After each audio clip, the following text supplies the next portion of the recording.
Welcome back to another episode of EVTV. I'm Zoe. And I'm Sam. People all over the county have been getting the new COVID vaccine. For more, we go to Sam and Arden. As vaccinations roll out and become more available to people in our community, there are a lot of questions about the vaccine and how its availability will affect our community. To learn more, we talked to teachers in our school who have received the vaccine or are going to in the near future. I was so excited when I found out that teachers were able to sign up to get the vaccine. We've been working with the public for a long time, so just to be able to get the vaccine and have some protection from COVID was really exciting.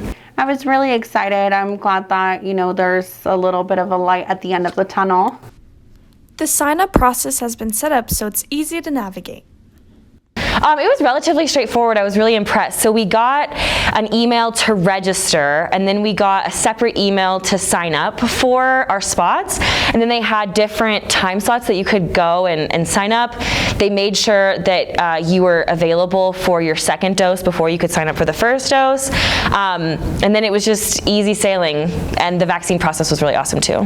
So the process is pretty easy. You basically get an email from the school district just saying that you are eligible. So you're eligible in different positions for different times, and then you get a sign up for it.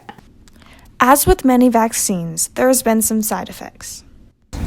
I wouldn't say really side effects. I could tell that my body was working. I got the vaccine, and then about 30 minutes to an hour later, I could tell there was something happening in my body, but it wasn't like my arm didn't hurt, I didn't get a fever or anything. I could just tell that there was some sort of reaction going on in my body, but it wasn't uncomfortable or anything. It was just okay, my body is working. I've seen a lot of people with headaches, body aches, I think are probably some of the more common ones. And then also a lot of pain at the injection site. The vaccine not only prevents you from getting the disease, but also prevents you from getting seriously ill if affected. I think everybody should get the vaccine when they're available or when their turn comes.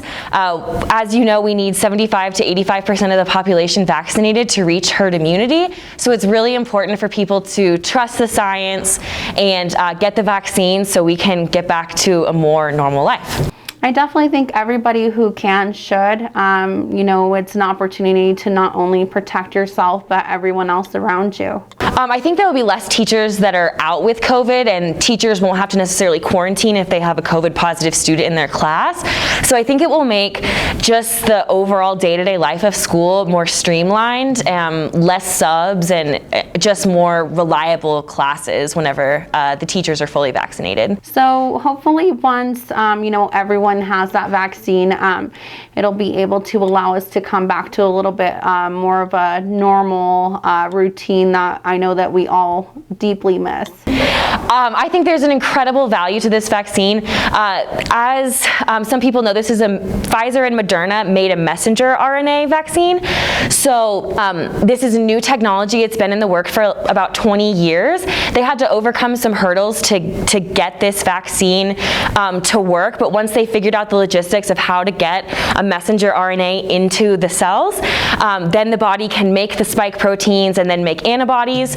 So just from a scientific perspective, I just think it's incredibly amazing that this vaccine has rolled out so fast. I mean, it has been about a year since the world shut down, but we are in vaccination season these days.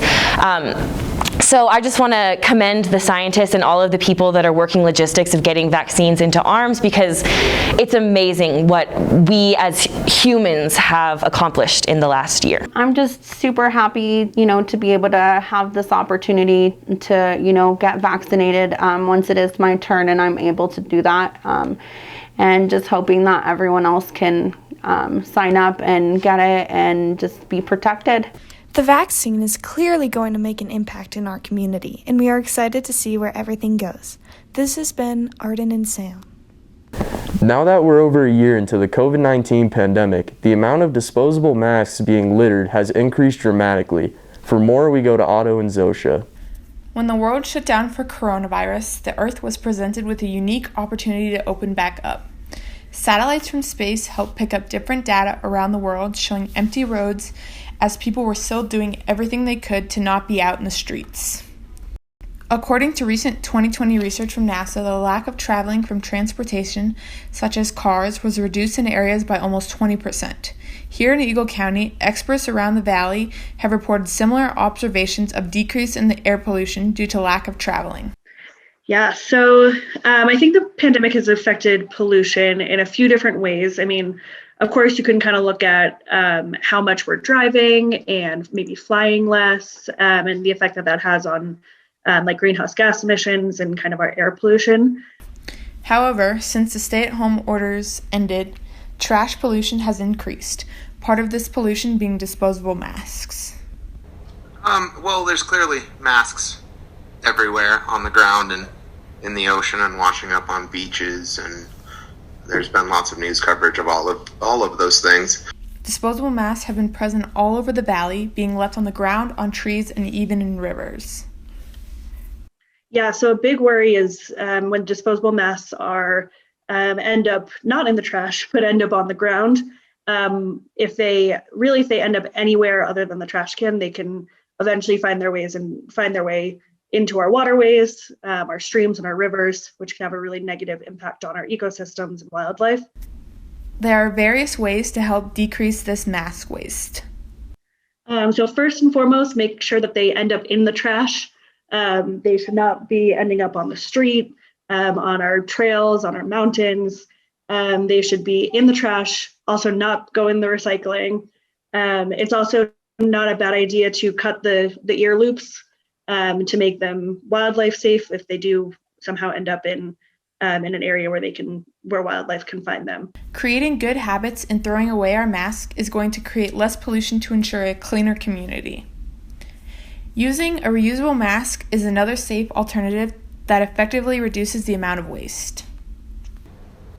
Well, like any one-use plastic product, I would like to see them not be used. We have reusable masks and cloth versions of things that are not plastic-based, and I generally would like to see one-use and single-use plastics. Following these simple steps to reduce pollution all around our community is something we should be doing to help keep our community clean. Thanks for watching another episode of EVTV.